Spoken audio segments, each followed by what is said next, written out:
E hoje nós vamos falar sobre esse tema: o medo deve cair.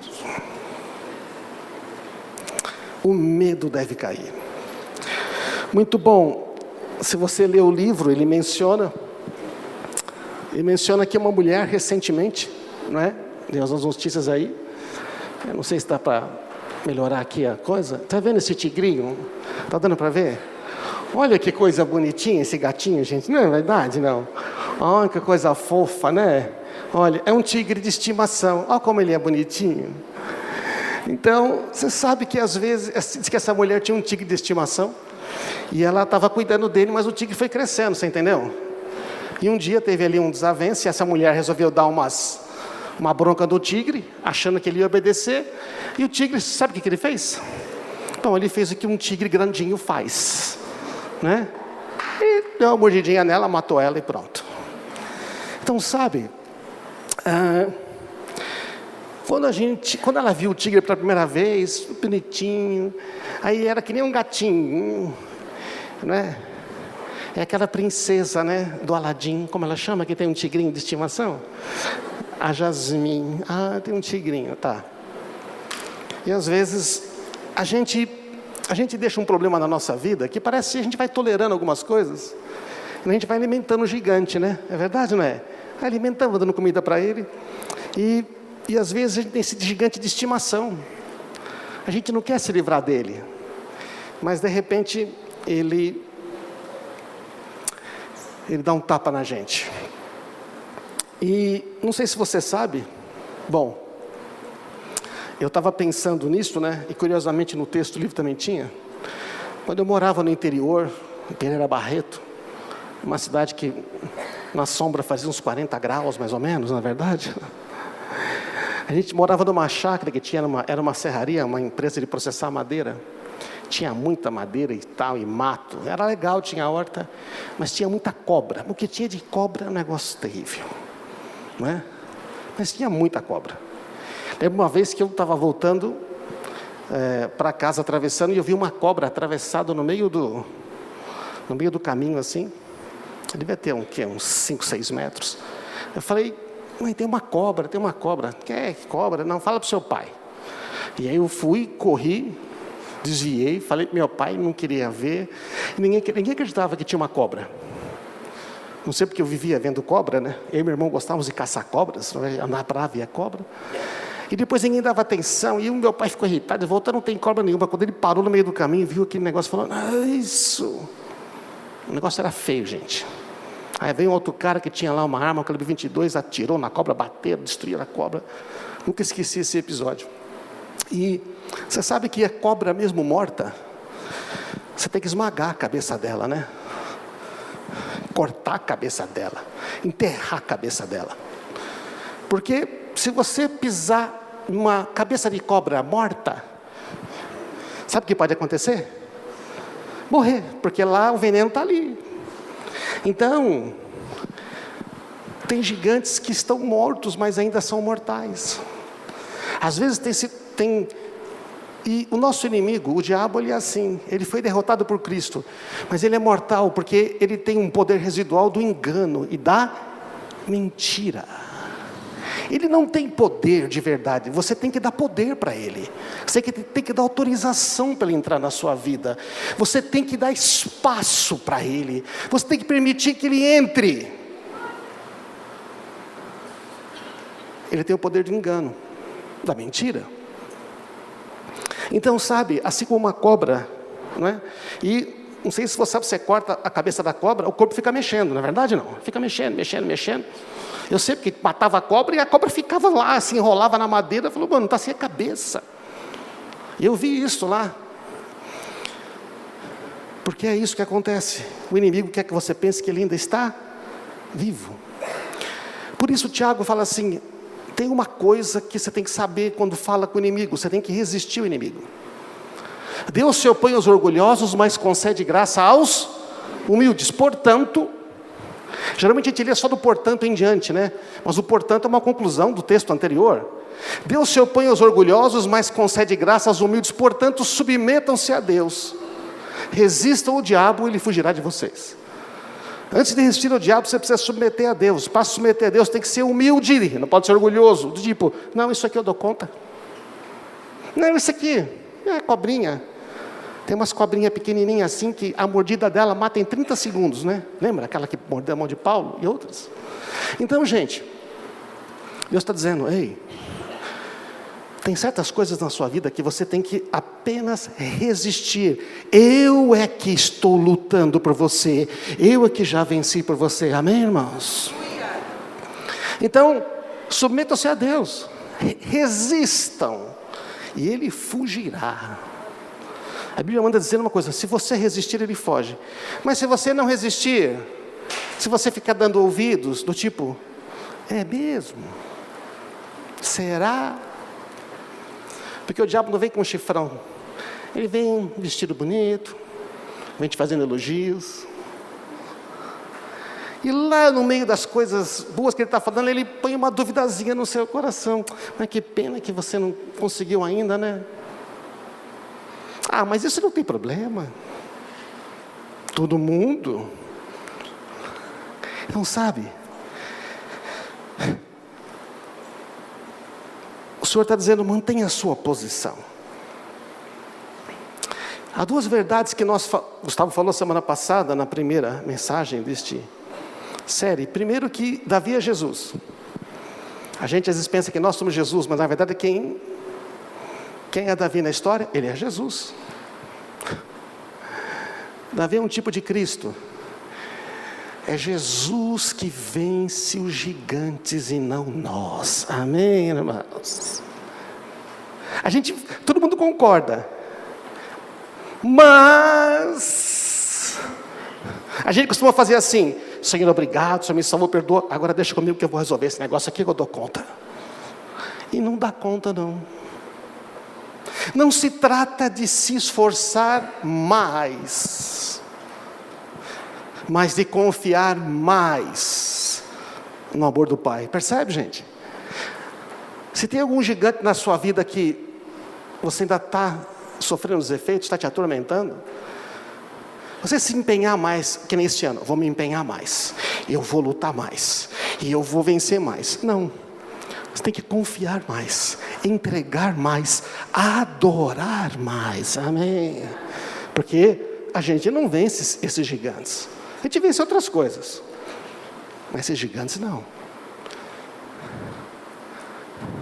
Todo dia aquele exército ficava ali na montanha e o exército do outro lado. E vinha o gigantão lá falar, ê! Eles não lutavam, eles não brigavam, ficavam só ouvindo insultos. Toda a história aponta para Jesus, toda a Bíblia aponta para Cristo. A batalha pertence ao Senhor, a gente não vence, Jesus é que vence. Nós desfrutamos da vitória, amém, irmãos? A outra verdade é que Davi é motivado pela glória de Deus, não por medo. Você vê que Davi não foi lá e falou, pô, esse gigante vai matar a gente, vai matar ele primeiro. Não. Davi chega lá, naquele momento, você sabe, a gente já leu o texto semana passada, não vamos ler hoje, está lá em 1 Samuel, e quando Davi chega, ele ouve aquelas provocações do Golias, e basicamente Golias está dizendo o seguinte, o Deus de vocês não vale nada, você está dizendo que confia em Deus, Ele não pode livrar vocês, vem aqui lutar comigo, aquele que vencer, vai ser escravo do outro, é isso que o inimigo quer, não é verdade? Quer que seja meu escravo, eu não quero derramar sangue, não, para quê? Manda um aí, quem ganhar, se torna o cabeça. E Davi ouve essa provocação.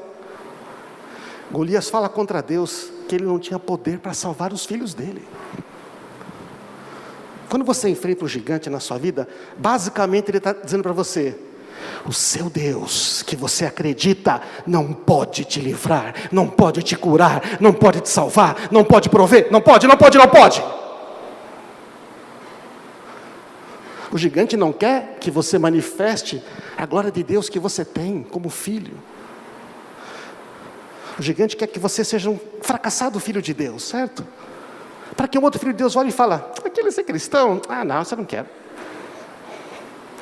Você fala tanto de Deus, mas essa sua vida miserável. Estão entendendo, irmãos?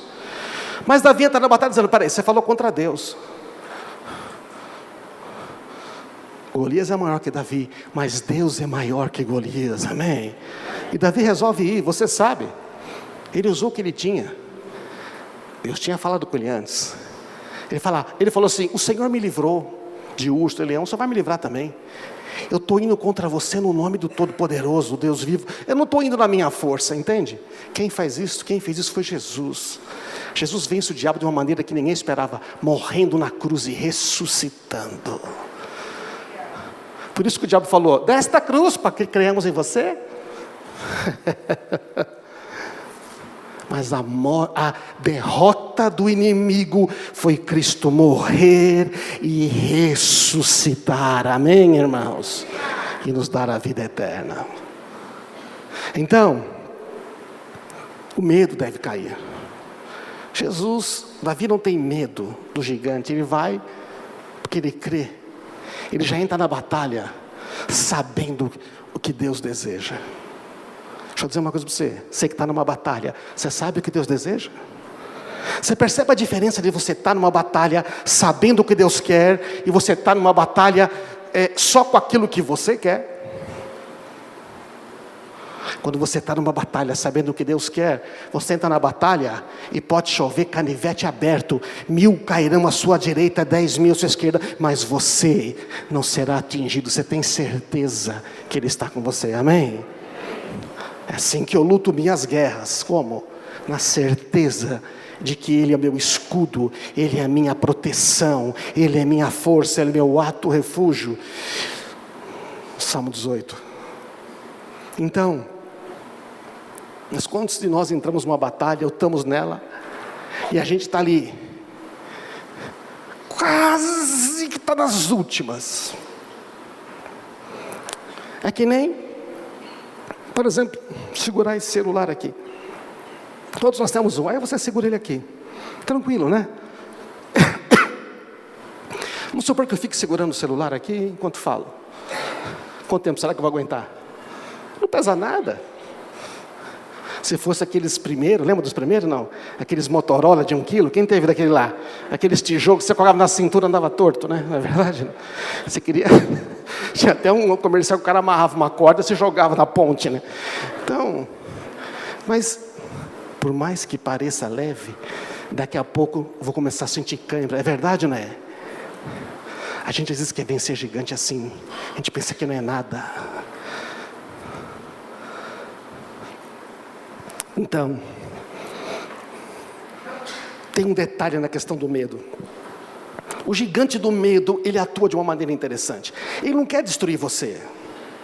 Ele não quer acabar com você. Ele quer paralisar você. Ele quer impedir você de avançar. Ele quer que você fique ali, impotente. Não vou. Recuando. Mantendo a sua posição. É isso que Golias está fazendo. Não avança. 40 dias ele é lá. Eles querem envergonhar. O gigante do medo, ele não quer acabar. Ele quer que você desista. O que ele quer? Que você desista. Para com esse negócio.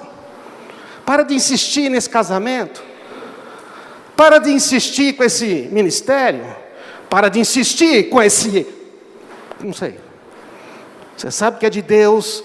Você tem até promessa de Deus. Mas o gigante do medo diz... Fica aí. Assim ele pode afetar muito mais pessoas, principalmente as que amam você e a sua família.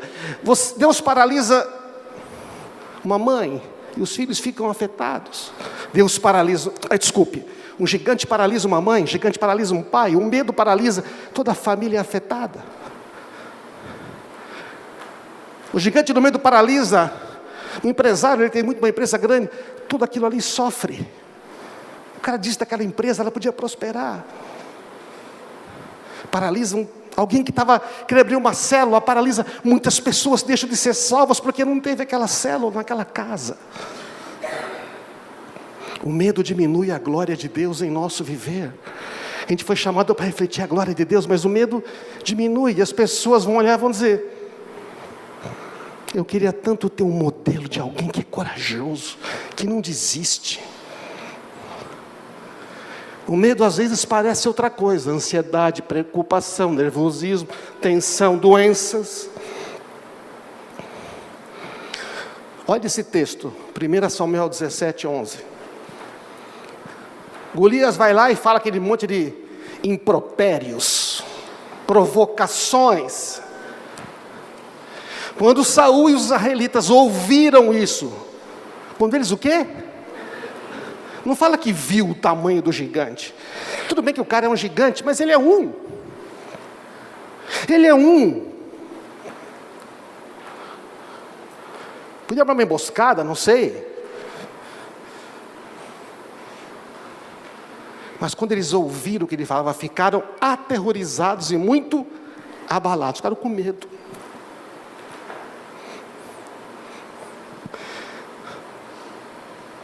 Os gigantes foram vencidos pelo Senhor, mas eles às vezes continuam dizendo: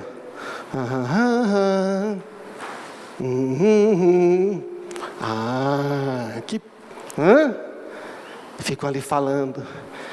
É a cobra se mexendo, está sem cabeça, mas está se mexendo.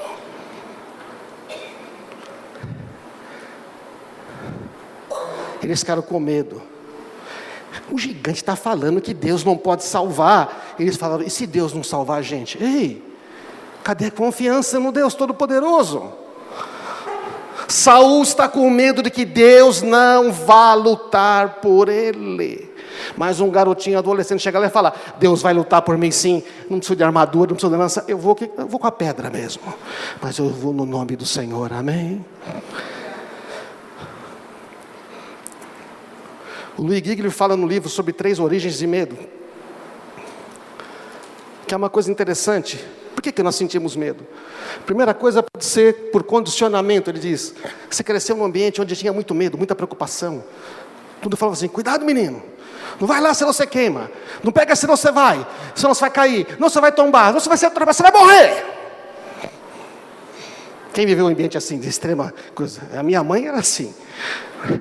Até o meu irmão mais, que nós somos 4 irmãos, né? Eu e o Marcos, com 2 anos de diferença. Aí nasceu a Rosana, depois de 3 anos do meu irmão, 5 de diferença de mim. E depois nasceu o Alexandre, com 15 anos de diferença de mim. Sou mais velho. Então, o Xande era o menor, né? E eu lembro que meu irmão ficava dizendo assim, toda hora imitando a minha mãe: Xande, menino, cuidado. Mas ela falava sempre assim. Ela ficava ouvindo noticiário. Falava: mãe, para de ouvir, fica ouvindo da Atena, né? Antigamente não era da Atena, era Gil Gomes, lembra não? Lhes diz: bom dia. Quantos se lembram do Gil Gomes? Lembra do Gil Gomes? Então aquele rapaz, aquele garoto. Gente, era demais. Eu sei, estou zoando. E ela ficava de manhã ouvindo, eu fazendo lição da escola, e o Gil Gomes falando das atrocidades. Ah, Jesus. Eu falo: mãe, não fica ouvindo essas coisas. Então você tem medo de tudo, mas também existe uma origem de medo. A gente tem que ocultar algumas coisas. A gente tem coisa que não quer que as pessoas saibam, por vergonha. Na igreja tem muito disso. A vida vai indo tudo bem, você está na igreja, tudo, aí você pisa na bola. O que é que o pastor vai pensar se ele souber que... O que é que o meu líder da célula vai pensar se ele souber que... O que é que o meu amigo que me trouxe para a igreja vai pensar se ele souber que... O que é que a minha amiga vai pensar? E aí o que acontece?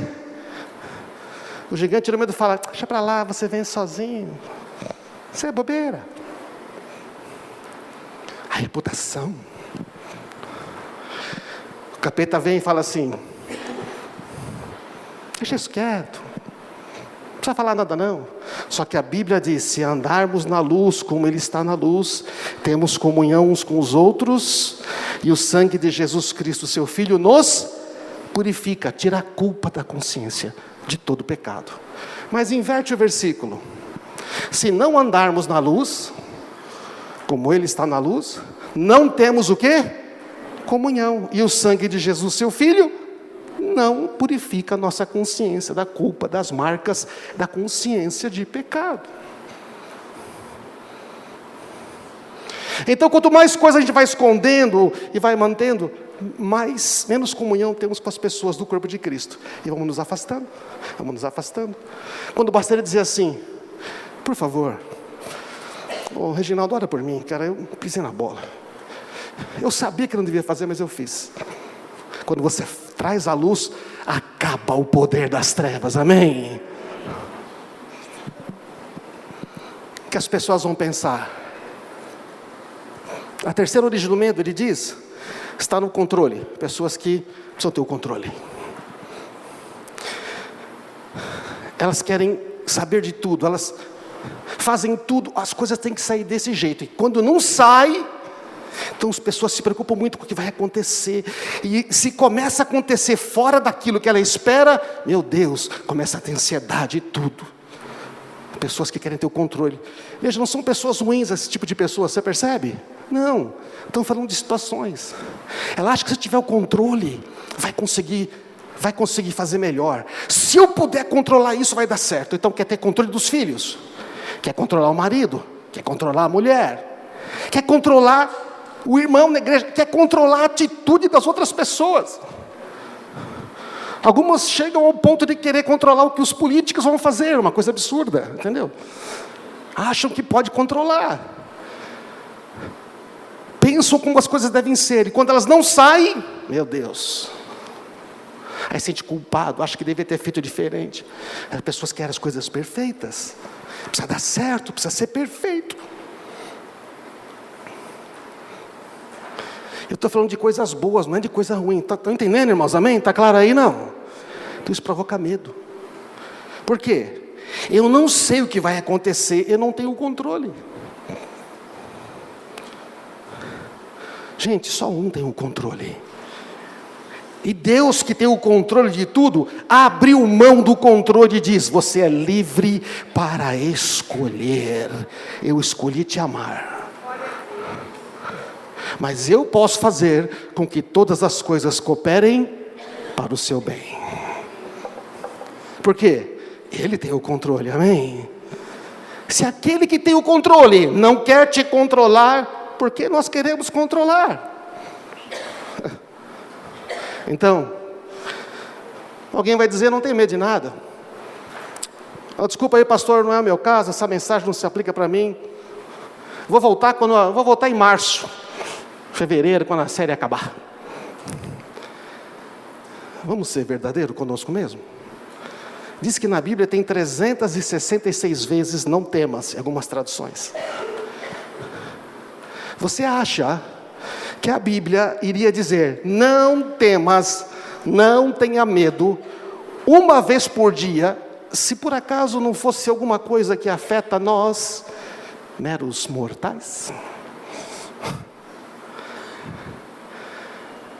Tem alguma coisa que deixa você ansioso, preocupado? Constantemente? Que está tirando o seu sono? Ou quando você para não fazer nada, aquilo vem, plim, sabe?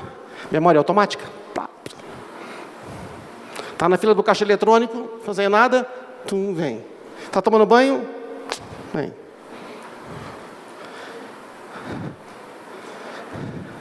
Aquilo que você pensa quando você não quer pensar. Quando eu passei um período de depressão e ansiedade, desgaste, eu ficava dizendo, meu Deus, eu preciso desligar o meu cérebro.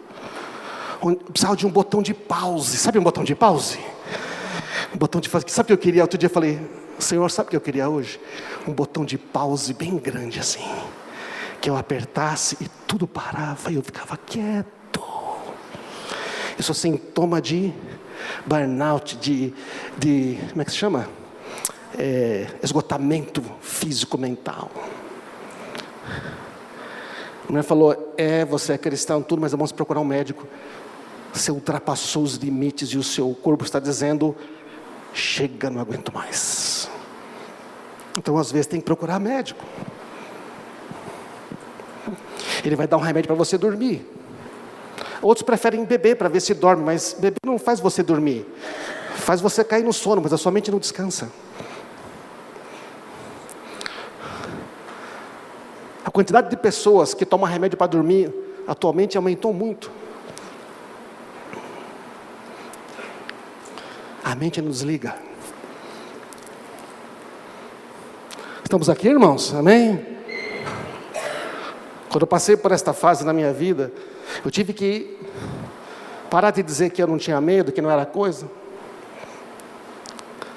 Eu tive que começar a pensar, bom, cuidado com o tigre de estimação do medo, certo ou não? Que no começo ele não parece que é só uma preocupação, parece que é só não, é porque eu tenho muito trabalho, eu tenho que trabalhar muito, todos temos. Não, é porque eu tenho que, sei lá, fazer agora 2 coisas, a fazer uma, tá bom. Mas no fundo não é isso, amém? Não é isso. Muito trabalho pode deixar você cansado, mas não estressado. Tem uma coisa que te deixa estressado, que é por isso que você trabalha muito. Amém? Estão acompanhando, gente? Tem alguma coisa lá no fundo que faz você vai trabalhar muito. Tudo bem, trabalha muito circunstancialmente, mas se você virou escravo do trabalho, tem alguma coisa aí. O medo é a primeira porta pela qual o inimigo rouba de nós a glória. Que glória que Jesus nos deu? Eu lhes dei a glória que tu me deste. A glória de sermos filhos de Deus. A glória de sermos salvos, perdoados, ter a consciência pura, com direito a todas as promessas de Deus, que são o sim, o amém. Com direito a entrar no Santo dos Santos, Deus ouvir a nossa oração, termos respostas e termos a vida eterna. Amém, irmãos?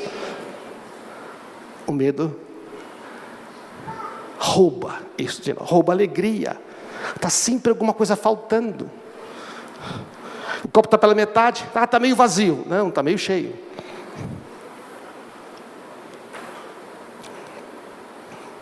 O gigante do medo, ele é terrível porque ele não quer destruir a gente, certo ou não? Ele só quer que a gente vá devagar, 2 passos para frente, 2 ou 3 para trás. O gigante do medo, ele provoca. Ele diz para você, você é fraco demais, você não consegue. Só que às vezes ele não fala assim, você. Sabe como é que ele fala na sua mente? Muito bem, sou fraco demais, eu não consigo. Você fica repetindo. É aquele ponto eletrônico na sua mente dizendo, se pelo menos eu tivesse feito aquilo quando era mais moço. E você repete, se pelo menos eu tivesse feito aquilo. Se não tivesse feito aquilo, se não tivesse feito aquilo, minha vida seria diferente.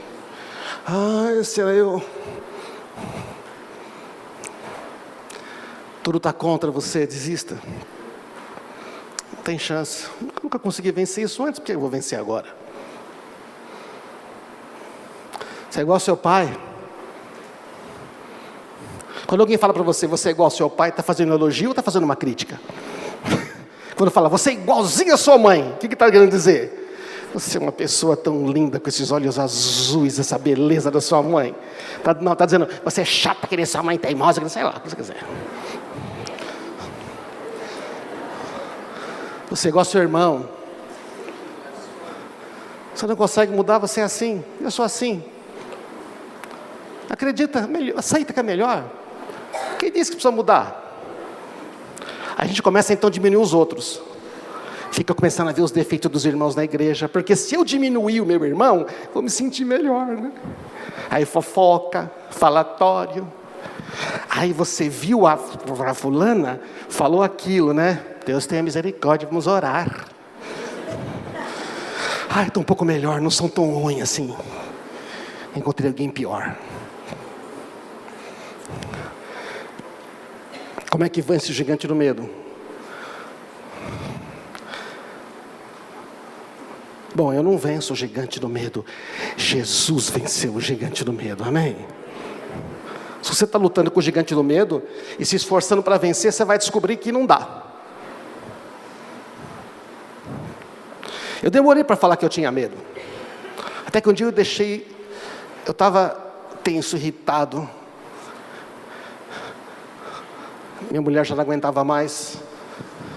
Meus filhos, alguns tinham casado. E aí, eu cheguei e falei: Senhor, tenho que reconhecer uma coisa, eu não sei por que eu estou assim. Parece que está tudo certo, mas realmente eu não sei. Mas não é porque estou com um problema, ou muito trabalho, ou deve ser outra coisa. Comecei a orar e buscar Deus, dizendo: Senhor, me fala o que é. Por que eu estou me irritando tão facilmente? Por que eu perco a paciência com coisas que não precisava? Parece que eu regredi. Amém, irmãos? Deus começou a revelar. Vou contar esse testemunho num outro dia, hoje não tem tempo. Aí você diz, tem ansiedade, depressão e pânico. É verdade. Não estamos minimizando as doenças, amém, irmãos? Está claro? Presta atenção, não estou menosprezando nada. Eu passei por isso. Não cheguei a ter pânico. Mas conheço pastores que tiveram, que literalmente paralisaram. Inclusive este que escreve esse livro.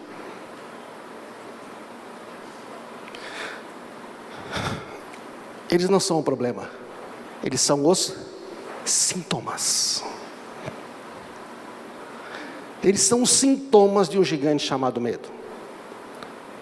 O máximo que o psiquiatra, o médico, coisa vai fazer, é te dar uns remédios para ajudar a tratar os sintomas. Mas se a gente não tratar a causa, se você não cortar a árvore pela raiz, essa árvore continua produzindo frutos. Só pode arrancar os frutos, vai produzir de novo.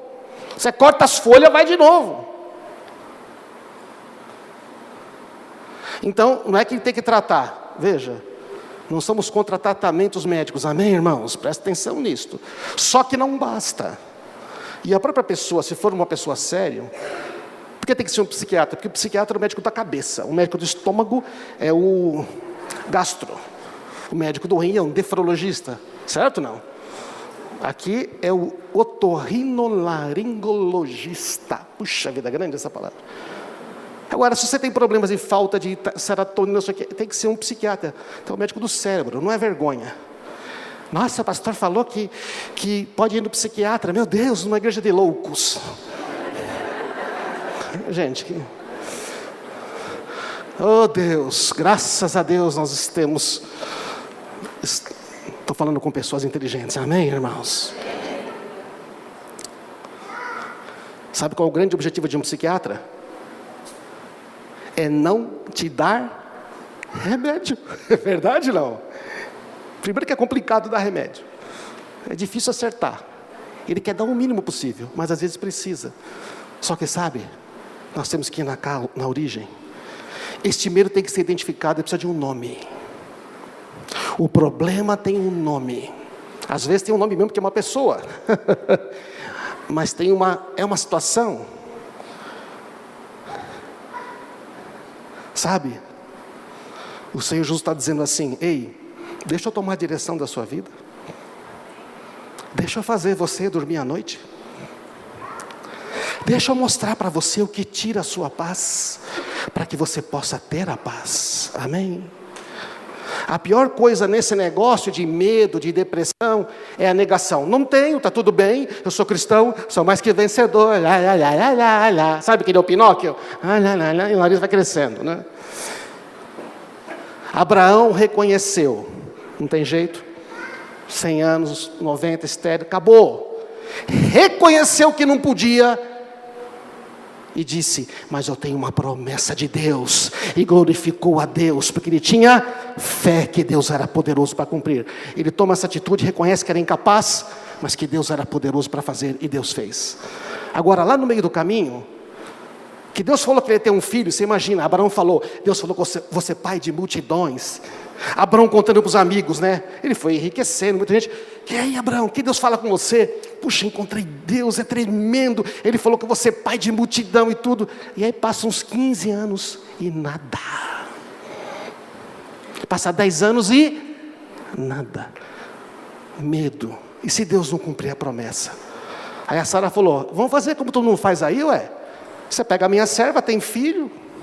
É assim que o pessoal faz na nossa cultura.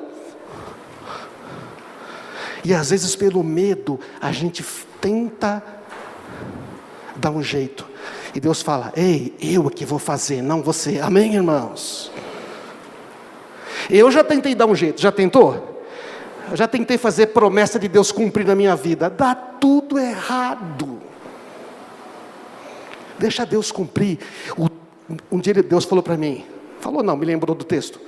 Os teus tempos estão nas minhas mãos. Eu que salvo você porque eu te amo. Eu que liberto você. Eu amo você. Confia no meu amor. Nós não confiamos no amor de Deus. Então nós nos precipitamos. Só duas coisas. Reconhecer a origem do medo. O livro tem 4 passos e outras coisas, mas basicamente são 2. E eu colocaria nessa ordem. Funcionou comigo, para mim assim. Primeiro tem que reconhecer. Bom, o assunto é esse. Ser honesto sobre o que tira o meu sono. O que tira o meu sono é pensar que, é achar que, porque a depressão é quando você olha para o futuro e não vê uma esperança, não vê uma saída. Então você tem que dizer, eu tenho medo disto.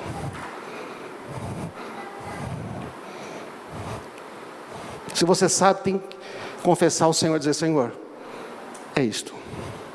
Se você não sabe, pode perguntar ao Senhor, Ele vai mostrar.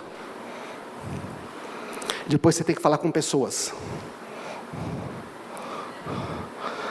Por mais que você possa imaginar o Espírito Santo sentado na cadeira na sua frente, você tem que falar com pessoas, porque é um mandamento. Abrir o coração. Quando você fala com alguém mais maduro. Quando você demora muito para falar, você fala para quem não deve. Fala para quem deve. Para de alimentar o tigre de estimação.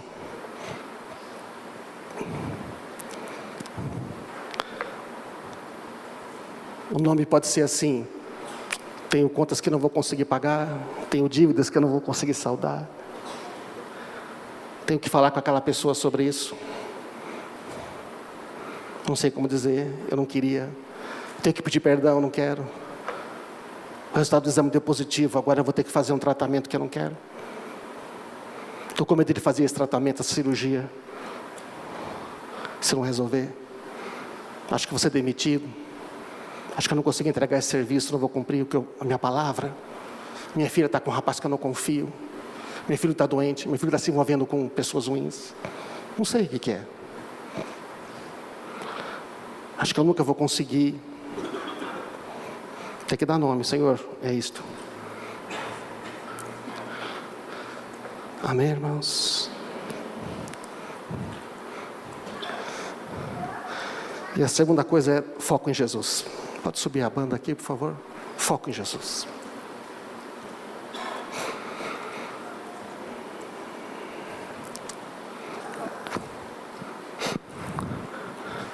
Deus é poderoso para libertar você. Amém? Você tem que dizer, Deus é poderoso para me libertar. E Ele é bondoso e Ele quer me libertar. Gente, o inimigo foi criatura criada por Deus. O que foi criado não é maior do que aquele que criou. Amém?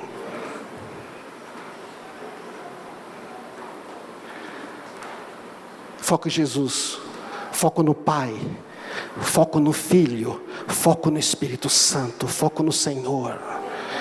Para focar no Senhor, como falou Gustavo semana passada, nós temos que adorar.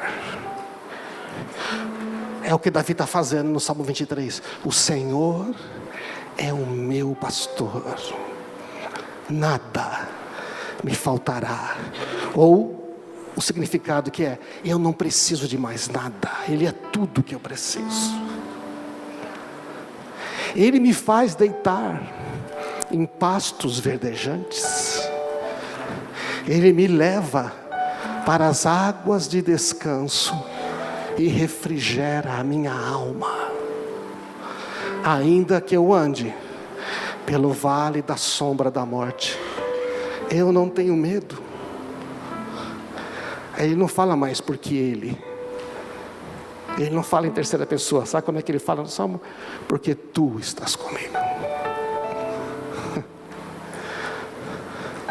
Eu não tenho medo porque tu estás comigo. Eu não tenho medo porque tu estás comigo. Não faz mal que é o vale, não faz mal que eu não enxergo. A tua vara e o teu cajado me dão direção, me trazem consolo, quer dizer, me traz segurança. Porque se eu me desviar, o Senhor vai pegar com o cajado e vai puxar. E se vier o inimigo, o Senhor vai pegar a vara e vai. Quem bate no lobo é o pastor, não é a ovelha, amém? É o Senhor. Fora, o lobo não chega perto.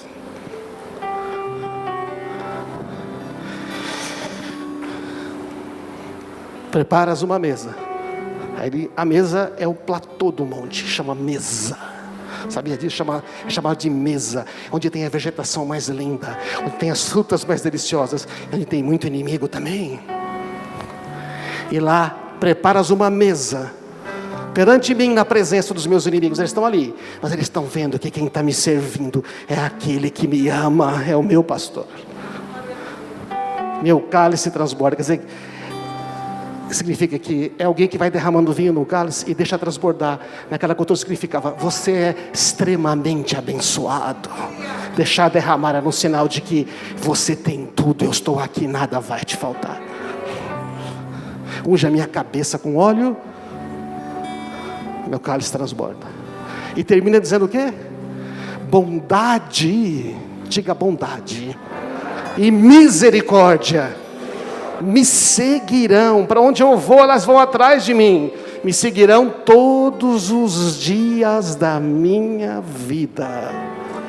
Eu habitarei na casa dele eternamente, amém?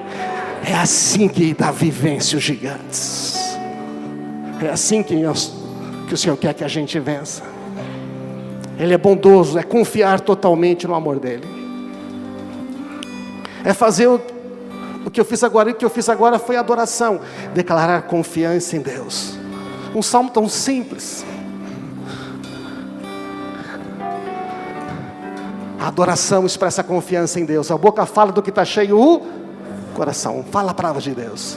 Então primeiro reconhece, a questão é essa. E depois fala as promessas. Isso pode estar acontecendo, mas eu creio nisto. Eu creio. Aí você pode customizar, não é verdade? Personalizar. Nunca terei falta de nada, a minha empresa vai prosperar, vou pagar todas as contas, meus funcionários vão dizer: esta é a melhor empresa para trabalhar, muito obrigado. Eu vou ser, no meu trabalho eu vou prosperar, ainda que tem gente que quer me destruir lá, o Senhor vai me colocar num lugar de honra, porque Ele que cuida de mim, e se eu sair de lá ainda vou para um lugar melhor, eles vão sentir a minha falta, porque o Senhor está comigo, amém? Você percebe? Vai personalizando. Faz com os filhos, faz isso com tudo, faz isso com a sua célula, faz isso com tudo. Ele é o nosso pastor, e eu não terei mais medo. Vou trazer a memória que me dá esperança. O medo e a fé são opostos. O medo é fé nas mentiras do inimigo.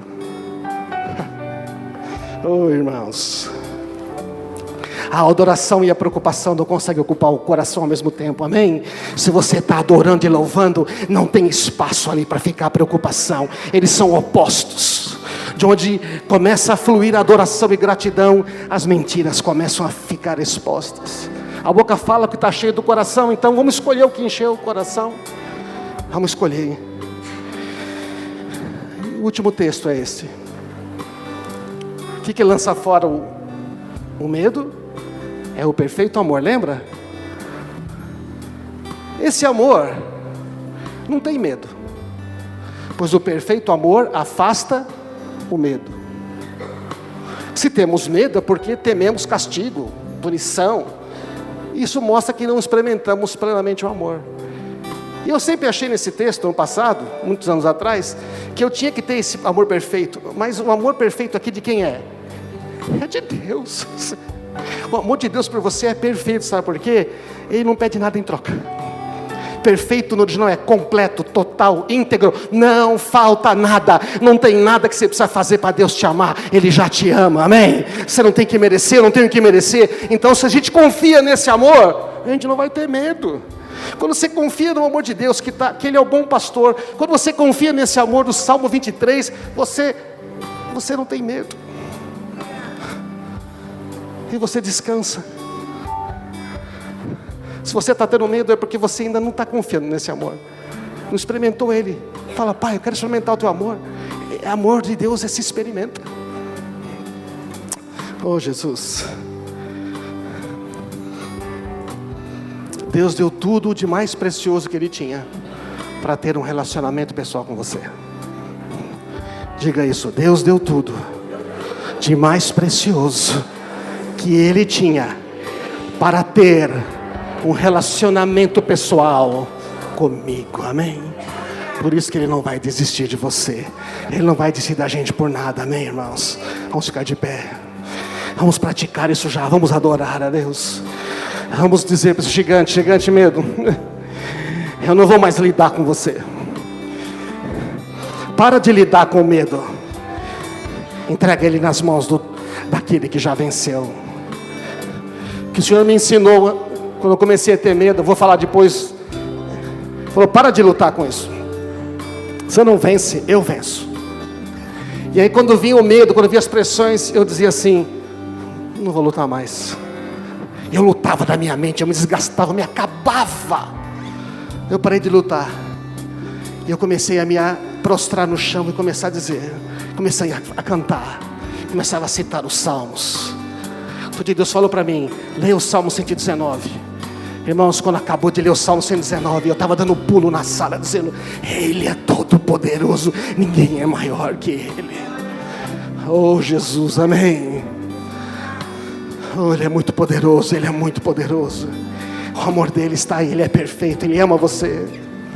Coloca a mão no coração, se entregue a Ele. Para de lutar com o gigante do medo. O Senhor está dizendo: eu já venci com o meu perfeito amor por você. Pode confiar em mim, pode descansar nos meus braços.